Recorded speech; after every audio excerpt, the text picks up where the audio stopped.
welcome to Tub Talks with Damon. My special guest today is Chris, activist, extraordinaire, prescriber, and amazing human being here at New Orleans in Southern Decadence.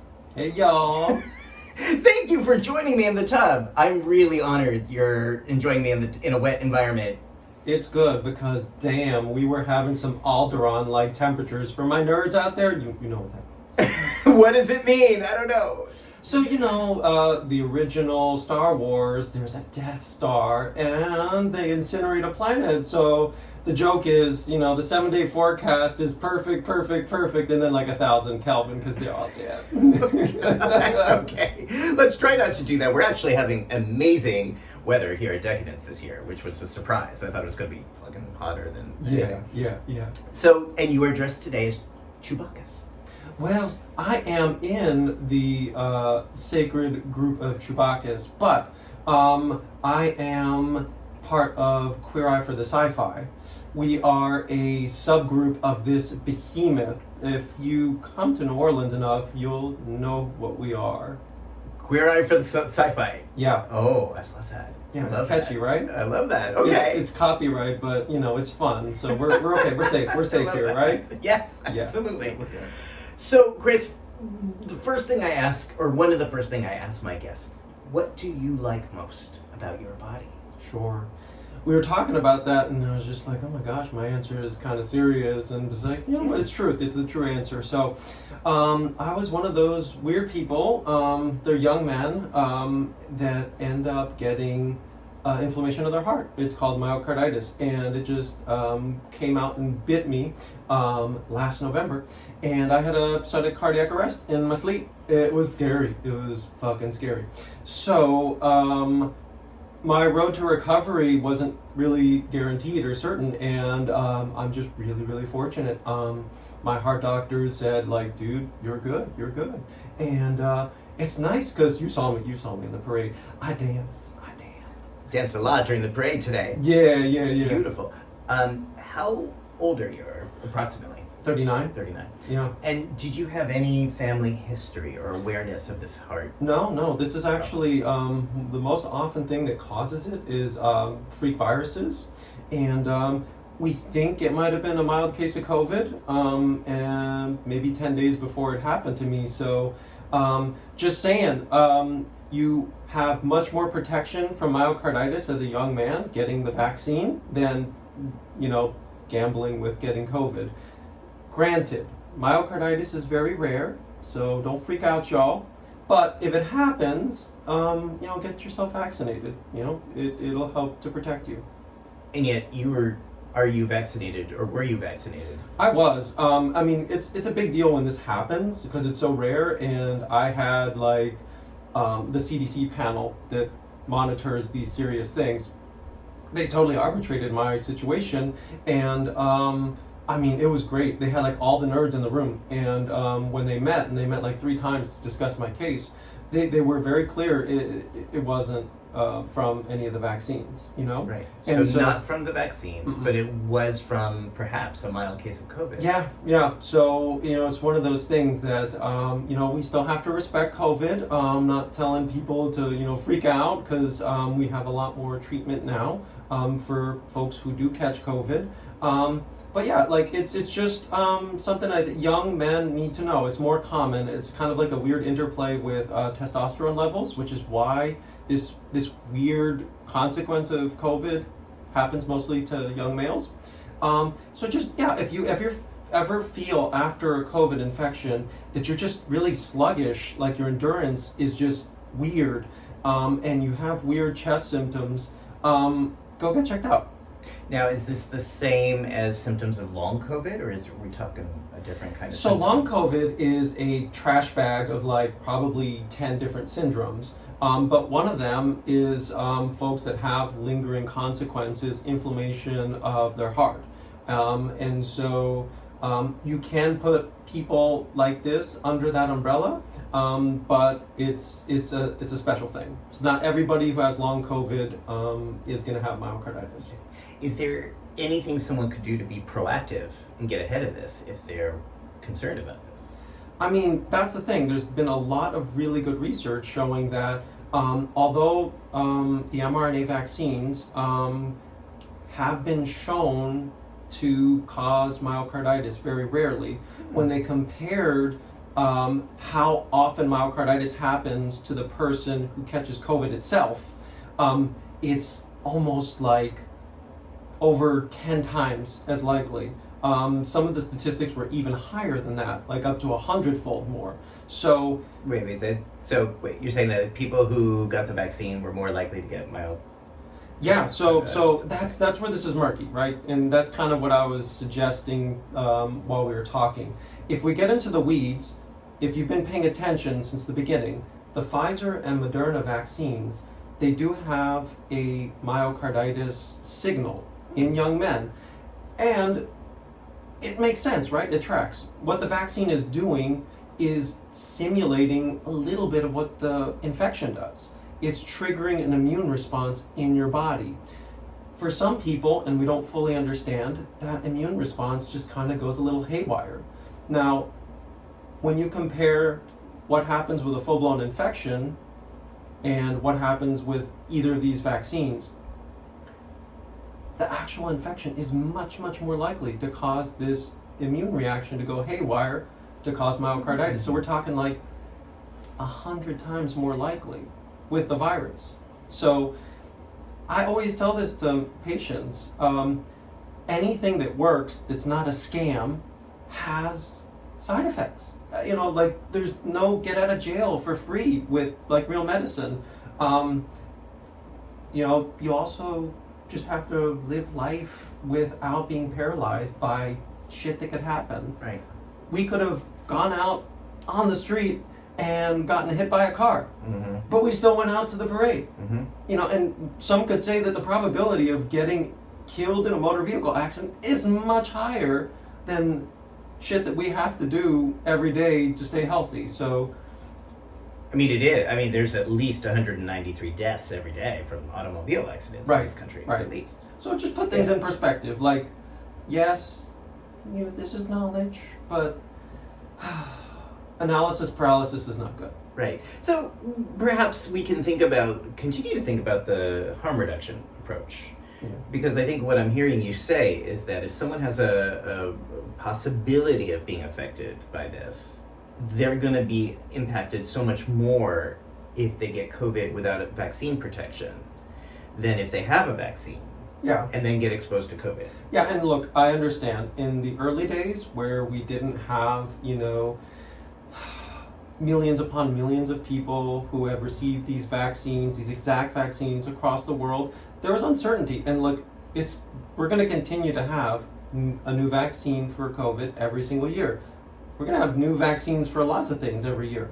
And yes, maybe you are a more cautious person and you decide, I'm not going to be number one, I'm not going to be first in line to try this out. That's fine. But these vaccines have been out for a long time, y'all. So now this is like lots of people. Yeah. You are not a guinea pig. Yeah. I mean, I know some people think they're special, but I mean, no. Yeah. A lot of us are going through this with you. Right. And science. I mean, we talk a lot on this bathtub show about PrEP, about U equals U, about DoxyPEP to prevent STIs. These are all harm reduction strategies. They are fairly new, but they're also evidence-based. Yeah. And I do think that, I encourage people to learn what they need to learn to have the maximal quality and quantity of life as possible. Yeah. So now when you look at your heart or when you feel your heart, what do you feel? I mean, this happened on the first parade route. After I was cleared to go back and exercise, I just gave myself a hug across the chest. It was just, wow, like so happy. Beautiful. Yeah. So one of the things that I think is so amazing that I celebrate about you is how much joy you bring to Decadence every year. Your costumes, your makeup. I mean, it's like, so what? How did that get started? Sure, yeah. I mean, medical residency will stunt you emotionally, so like unfortunately none of that happened. I went to residency in Atlanta and like Dragon Con is there and like, I mean, some amazing costumers there. Never went. But after I finished residency and I moved to New Orleans, where my husband was living, like, come on, this city, like, it's just got 300 years of costume culture. So if, like, you can't learn to have fun down here, like, you might be dead on the inside. And yet your expression to me is exquisite. Your attention to detail with your costumes every year. Yeah. I'm just always like amazed. Yeah. How do you think this up every year? So I don't. Like I said, there's professional costumers here, and if you're not an asshole, they will teach you some of these skills. Like, I'm a physician in my day job, so like I'm just not strolling through, costume YouTube, with a makeup brush, practicing by myself.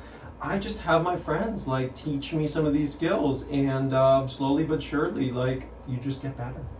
And every time I see you, people are trying to get your picture, trying to get a picture with you. Yeah. What's that like for you?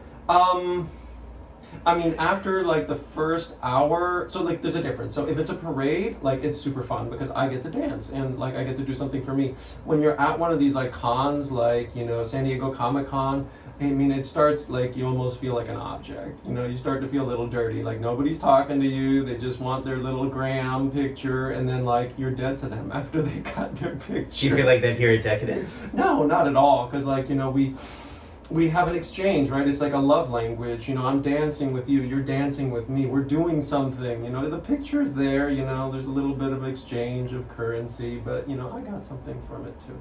That's beautiful. That's beautiful. Oh, one of the many reasons I love Southern Decadence is to see you and to see this. Just such a celebration. I feel like now in my 50s, I appreciate environments where people are just laughing and celebrating more than ever. Yeah. Wow. Okay, so let's talk about some of the medical practices that you've been learning about. Sure. You were practicing in New Orleans, if I'm not mistaken, when PrEP first was approved. Right. So what was that like to learn about PrEP in Louisiana, and what were some of the obstacles to getting PrEP out here? Sure. Now, I feel like until CDC understood that a lot of the fast-track cities funding really needed to be flexible. Like, I mean, definitely that money was needed to get folks living with HIV into care. But when we started to get that flexibility, that some of that could be used for getting some of our PrEP patients engaged in care, was, I think, the game changer. And it's an interesting tug of war, where in the early days, the help that you could get to really narrow the gap in what patients needed was from pharma, and it's you just have to be careful. You just navigate a little bit. Not always what the pharma companies need is what you need, right? And you kind of play that little dance. We need samples. We need those samples. Oh, you don't give us those samples. You want to give us those. Okay, well, I mean, you play that dance. You play that dance. This is, we understand, right? That's how it is. So the dance, like, you want a sample from the pharmaceutical company. Right. They want to give you their latest product. Yeah. You still need it for your patients who are on the older product. Right. And, this is America, and we understand that it's a circus. Mm-hmm. How things get paid for is a circus. Yeah. So in terms of patient uptake in Louisiana, do you feel like people were interested and motivated to start PrEP here, or were they rather suspicious of it? I mean, we have a lot of structural racism that makes it hard to reach out to Black and Brown communities, and so where we may have had excitement and interest in the white MSM population pretty quickly, we knew that, like, we have to try harder. We have to be more innovative to get into the Black and Brown communities, and I think that's phenomenal. The work that happens before somebody even comes to my office is so important. There's so much story that a person has that dictates whether they'll even come to the office to see somebody like me. And it's all of the outreach navigators for PrEP that get them in the door, like make them feel comfortable that this is a safe space. Like, I know it's a safe space, but I don't have, a lifetime of trauma, family generations of trauma that tell them that, you need to have your guard up. These are not places that you can just open up and be you and ask for help. So that, I think, was always important. Our outreach workers that have the trust of those neighborhoods. So the some of the reluctance perhaps around using PrEP was not specifically about PrEP, but about that historical trauma, about the centuries of mistrust in the Black community of the medical profession. Yeah, I mean, I can explain things until I'm blue. I got it! Till you're blue. Okay. It's not gonna land if I don't have that trusting relationship, and So how, as a now right now you're blue, but usually as a white provider, how do you build that bridge? How do you build that trust? I think it's those navigators. Like, they vouch for you, right? So they'll be like, hey, the doc, he's a nice guy, and I don't know what the hang-ups are. I don't know what the concerns are. And, it's often a really good navigator who will tell me, right? Because they're going to open up to them much more readily than they might open up to me. And that's great. It would be phenomenal if we had better representation among medical providers, so we wouldn't have to bridge so many gaps, in culture, in language, in orientation, gender expression. But this is the world we live in. So I think having that diversity in your clinic, in your outreach group, I think that's super important. And it's very cool for me to hear a provider speak to the power of the navigators, because I feel like in clinics that's often overlooked is the role of the people who are in the community day in, day out, going Right. out to the bars and the clubs and the parades and the community events. Yeah. Doing that initial outreach, Right. building that rapport, building that trust, Right. so that by the time somebody gets to the doctor's office, that they're perhaps more open to Right. hearing what you have to offer. Mm-hmm. And I feel like a lot of times in a lot of places that relationship is not heard or appreciated. I know it's not, because I know people who work as navigators who feel like they're often like on the bottom of the pole and treated badly by reps. Right. So I mean that's it's key.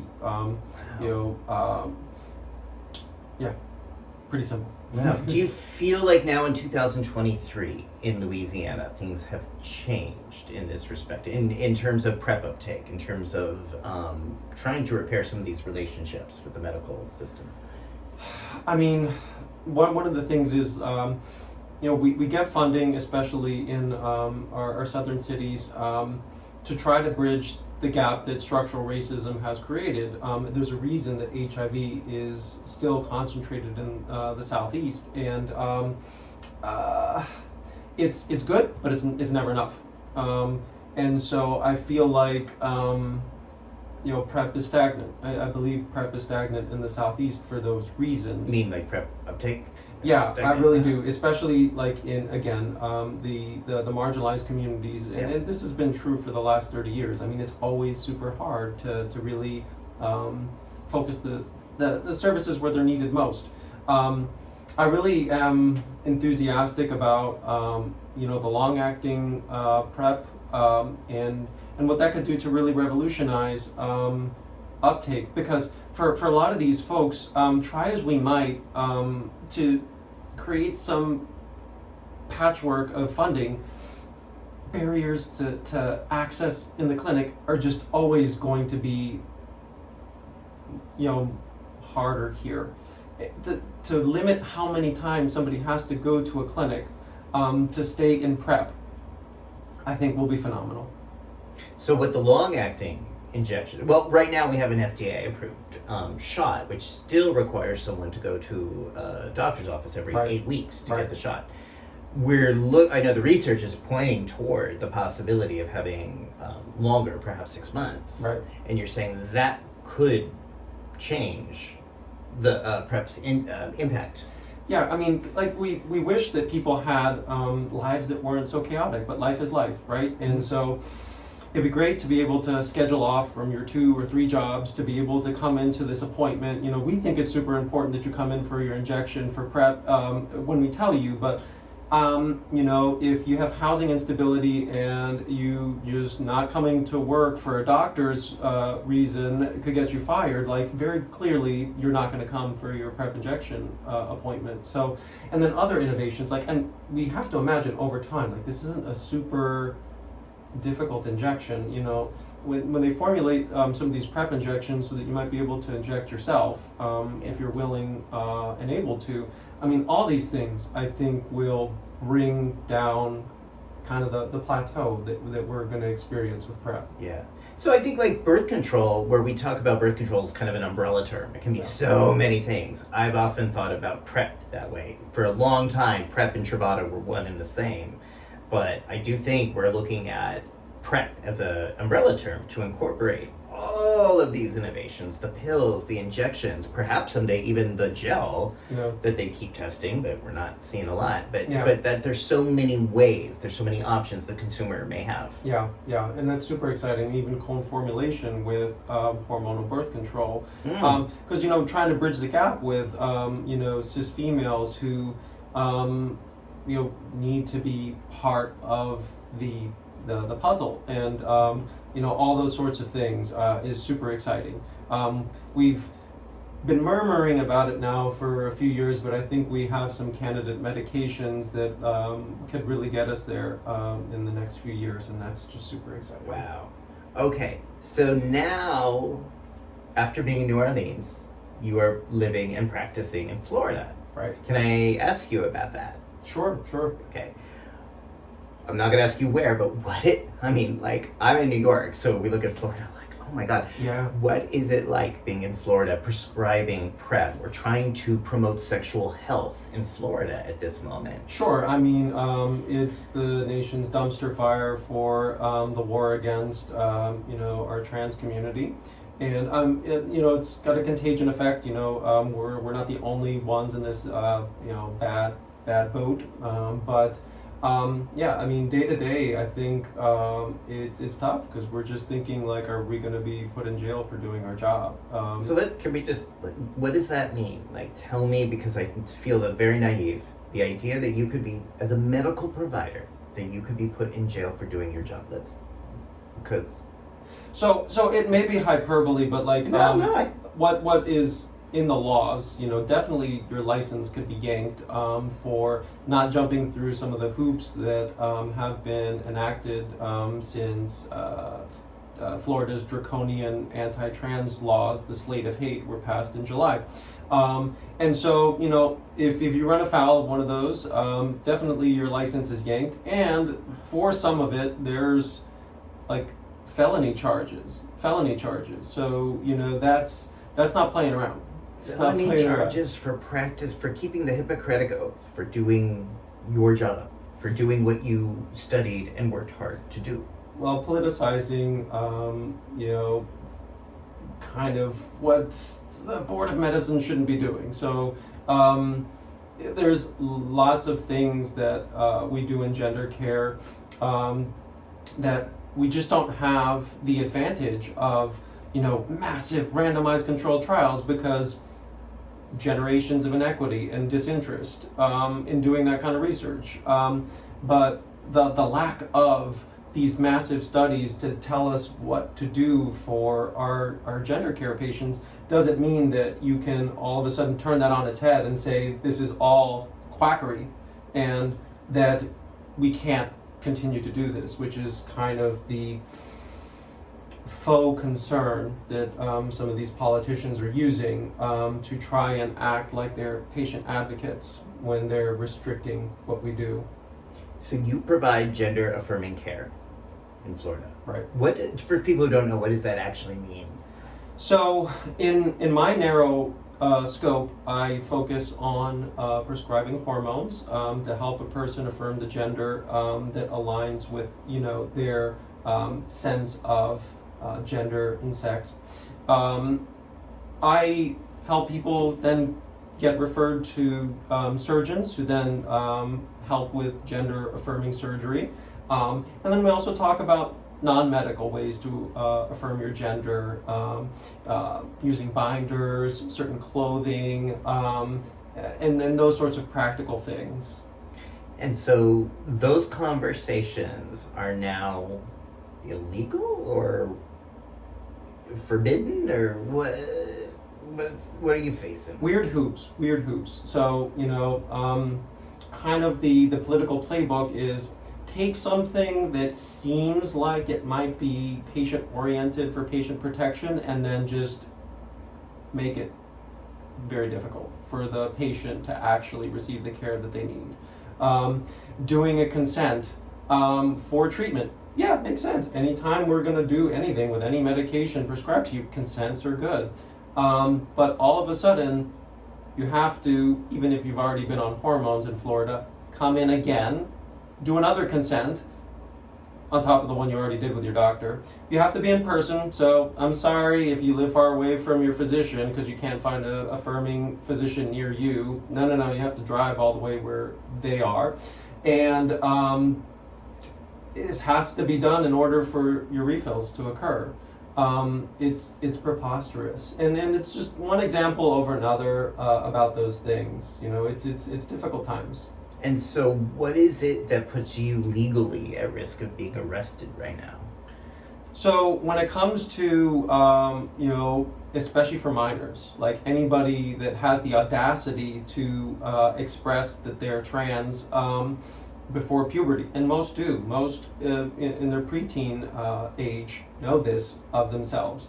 If they have the audacity to come out and want to start receiving gender affirming care, like there are very clear language in these laws.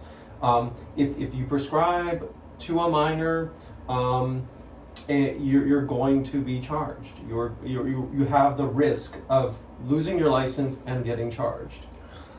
My goodness, why do you think this is happening? So for a little more background, I grew up in Florida. And I grew up in Florida in the 1990s, early 1990s, late 1980s, and the whole kind of gay panic caused by Anita Bryant is a similar playbook. They're just going a little bit farther down on the letters in the LGBTQ alphabet. It's tough, and it took a while. The things that were done by that campaign in the 1980s, it took a while for activists in Florida to push back and get those things repealed later in the late 1990s. But we know with resistance and activism will prevail again. So so you're saying there was a historical context for this. Anita Bryant, for those who don't know, and if you don't, look this up, was really a vehement, religiously fueled, anti-gay, usually anti-gay men, anti-lesbian, strong, proselytizing, very, very much led the social and political campaign against gays and lesbians throughout the 1970s, 1980s. Yeah. And really hurt a lot of people. So Right. You're saying that what we're seeing today is remnants of that. It was a successful playbook. There's always going to be elements in this huge country that we have that are just don't know about our lives. People who are sexual minorities, and as each population gets more and more of that national attention, one of the unintended consequences of finally getting attention in research, attention in society, attention in the media and our culture is some people are just going to say ew, and that can be somebody can capitalize on that, and it's a tried and true playbook, and we know that with resistance, it activates folks who are narrow-minded, but it also activates people that are just fed up. They don't want you know, faux freedom to intervene with their lives. Wow. So you've grown up in Florida, you've seen this happen, you see what's happening today. Do you feel like there's any hope that this is ever going to change in our lifetime? Yeah, I mean, a lot of what I do is just like I go to work and I control what I can control. You know, I think events like Decadence are also important. You know, like if you feel like the entire weight of the movement rests on your shoulders, I mean, good on you, but at some point your shoulders are going to snap. They're just gonna. Yeah. Is that how you continue to show up for this work day after day? I think so. You know, definitely my health scare last year also told me, like, you have no idea how long you have on this rock, and you have to bring some joy into your life. Like, it's great when your country can provide that to you, so like everything in life is just firing on all cylinders, but like, you know, sometimes your country will let you down, and you just be able to cultivate your own happiness even when you know, there's just lots of hate raining down on you. Yeah. What is the situation with PrEP in Florida where you prescribe? Are people open to it? Are you facing the same barriers that you face in Louisiana? I mean, it's different. So like, you know, Florida definitely has more resources. So I feel like in a way PrEP in the clinic that I'm at now is running more smoothly. And you know, that's it. You know, like you've got your Louisianas and your Mississippis that it just generations of poverty and the scars that's created, and racism. You know, it's challenging. So in some ways, you know, the Florida, you know, glitz and in the Disney and all of that, that's an economic engine that makes that state have more resources. Wow. As a provider, do you feel like it's like we're 11 years now after the FDA approval? Do you feel like people are better understanding this in Florida? Like, or do you feel like you have to convince or educate people to use PrEP? Do you feel like they take it when you do prescribe it? So, I mean, we're fortunate. We have navigators that are really helping us to get like so many more patients on PrEP and following up with them in ways that's just not feasible to have, like, you know, the provider to do. Is that putting you in any legal jeopardy in terms of the PrEP? No. So that's not the pressure you're under. It's the gender affirming care that's really putting you in the fire. Oh, wow. You're a hero. Oh my God. This is amazing. You know, a long time ago, you know, opportunities presented themselves for me to leave the South, but I mean, you know, I'm an HIV warrior, and this is going to be, you know, where the final battles are fought. So people have been trying to run us queers out of the South for a long time, but we find ways to, you know, like a really thorny splinter just stays lodged in. We're entrenched and sometimes painful. How do you feel about the advancements and understanding about doxycycline to prevent STIs, or what's sometimes referred to as DoxyPEP? Sure. Again, I mean, like, the folks that are more college educated are clamoring for it, and you know, we have to talk, you know, advantages, disadvantages. Do we know everything that we need to know about this? No, but we also know that depending on how active your sex life is, it's not great to be getting chlamydia and syphilis annually, or sometimes more. So you have to just, you can't just not tell people that. Well, some doctors won't. Even in New York, some doctors won't. Sure, and that's part of the art of medicine, right? Like, there's not going to be a consensus on how you should talk to a patient because we all talk to people differently. Do you feel that it is a beneficial harm reduction strategy? I think in the right person, it makes sense. There has to be a conversation about pluses and minuses. Like, I can't fill in those gaps. Like, I can be your guide. I can lay out the pluses and minuses with you, and then ultimately, it's a mutual choice. Yeah. But that you're comfortable as a provider at least helping someone make that choice to decide for themselves what's right.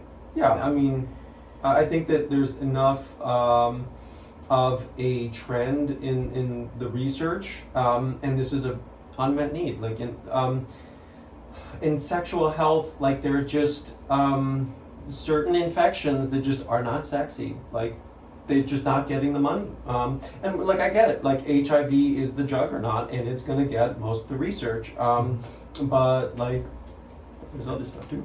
Well, it's the money, but it's also, I think in research, it's confounded by the fact that doxycycline is it's a generic drug. Right. There's not going to be an FDA approval because there's no company that's going to pay millions of dollars to the FDA to get the approval. Yeah. So that's a bit of a catch-22. I'm not sure people realize that when you're going for an FDA approval, it costs millions of dollars. And it's typically only pharmaceutical companies that can cough that up. In the case of doxycycline, we're talking about a generic drug that's been with us for so many ways, for so many reasons, and there's really no money behind it. Right. So, and these trials are if you wanted to do like a juggernaut trial that would really settle all of the lingering doubts, that's money, and we can't be naive and say that pharma doesn't play a role in whether that can happen. And wouldn't it be interesting? Like, I keep thinking Southern Decadence, right? Like, this would be the primary spot to do a trial because, there's a lot of stuff going on, and there's a lot of parties going on where there's a lot of penetrative sex going on. Yeah. Wouldn't this, like, I was aware that there was a party where there was a lot of penetrative sex. What if everybody there had access to just taking 200 milligrams, which is usually just 2 pills of doxycycline the next day or the day after? What that might do, how that might impact when people go home after this. Right. Or the STIs that they would not be transmitting when they go home after this. Right. Again, it's just one of those unfortunate things, we still experience a little bit of the difficulties in philosophy, harm reduction is not universally, the thing that providers do, Do you see that changing, or do you see a way that could change in this country? We're just such a vast country, like people just have their own hang-ups and backgrounds and feelings about power and whether individuals can be trusted to make decisions for themselves. Yeah. So and I've always been on the side of saying yes to that individuals can make better decisions when they understand. I mean, I'm going back 30 years, syringe exchange, even, condoms were harm reduction 30 years ago. They still are. They were not a perfect solution, but they were a good solution to prevent HIV and STIs. There was that idea that because don't have sex is not going to work. Right. And again, we practice harm. I mean, today when we were wearing sunblock during the parade, that's harm reduction. Yeah. It's not perfect. Seatbelts are harm reduction. Right. Vaccines, COVID vaccines are harm reduction, as we said. But it doesn't have that overlay of sexy. Sex, ew, some people just feel like that's the dividing line with... Right. Well, doctors, I think. This is where, one of the things that pisses me off with doxycycline is when you have these doctors in the U.S. saying, I don't feel comfortable prescribing doxy 200 milligrams to prevent STIs because what about the resistance? And then my question to them is always so if you have an adult or an adolescent coming to you for acne issues, or Lyme disease, what is it you give them? And typically the answer is doxycycline. Right. That they will take 200 milligrams a day for weeks at a time. Yeah. And they have no moral qualms about that. It's only when we bring sex into it that there's suddenly this, oh my God. So you do have 2 groups. Well, you probably have more groups, but there are the worriers about microbial resistance, and they're always going to worry. They're also not doing the doxy for acne. They're stingy, and they have a scientific basis for being more nervous. But what you're talking about is the hypocrite, right? So the person that doesn't see their own implicit bias, right? Yeah, and I mean those people exist, right? Just because you have a college education doesn't mean that you don't harbor biases or just flat out bigoted. Yeah. So true, so true. So now being here at Decadence, having undergone an unexpected heart condition, what is it like today? What was it like to be there? What was it like to dance? What was it like to march in the parade today for you? I mean, it's phenomenal. One thing that hopefully people can learn, not having a near life or like a near death experience is be present, be mindful. Put your damn phone down. I mean, not right now, but in general, right? I think you're going to have a greater sense of centeredness and peace. You'll enjoy your friends more and they'll enjoy you more.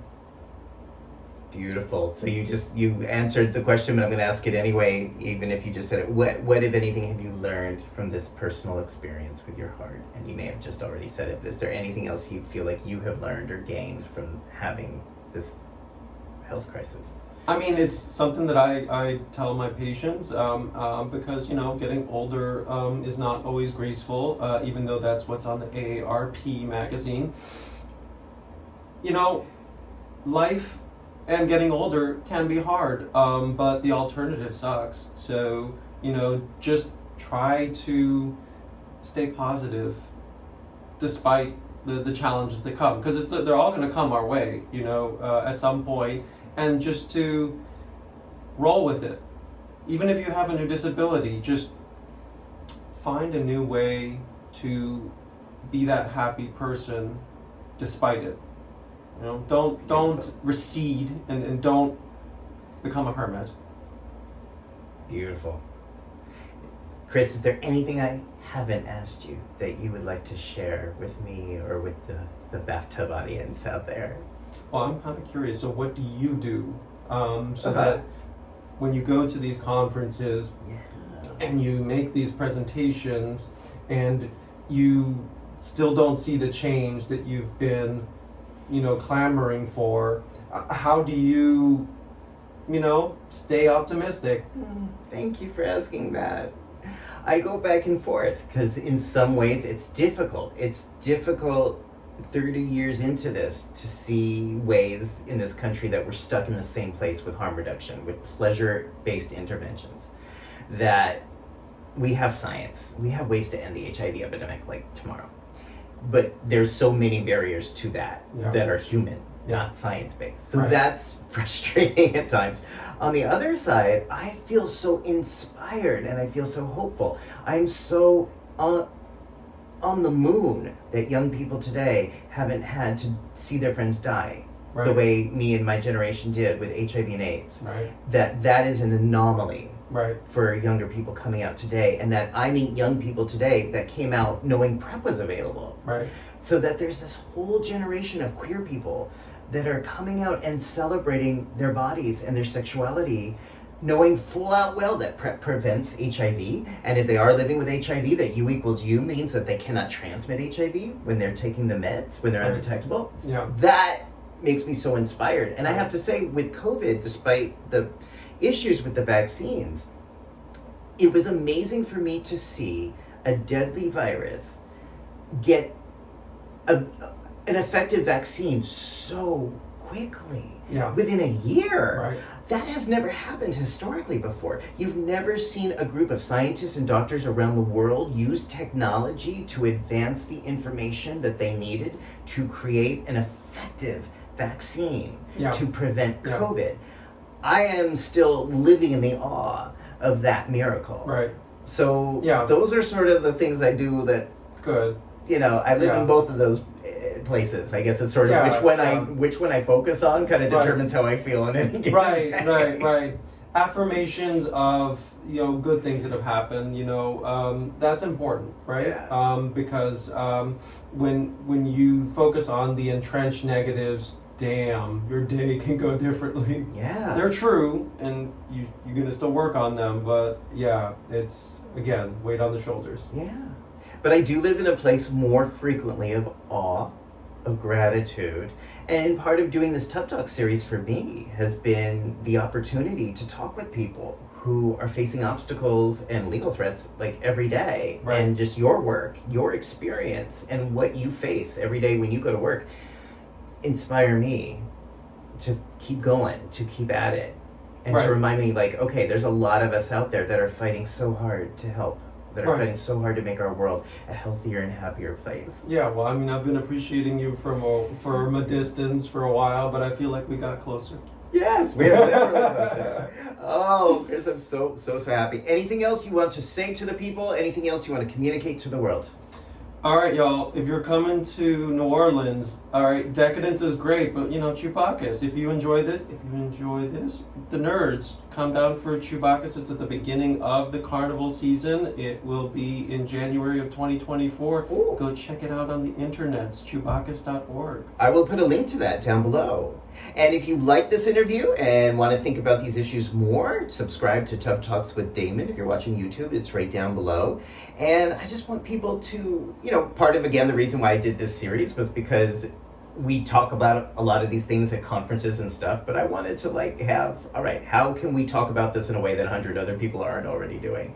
Harm reduction, sexual health, trans-affirming care, and the very realistic situation you're facing every day where you could face legal consequences for doing the right thing. Elections matter. Elections matter. Thank you for adding that so much. Okay. All right, everybody. Have a great day. Thank you for watching.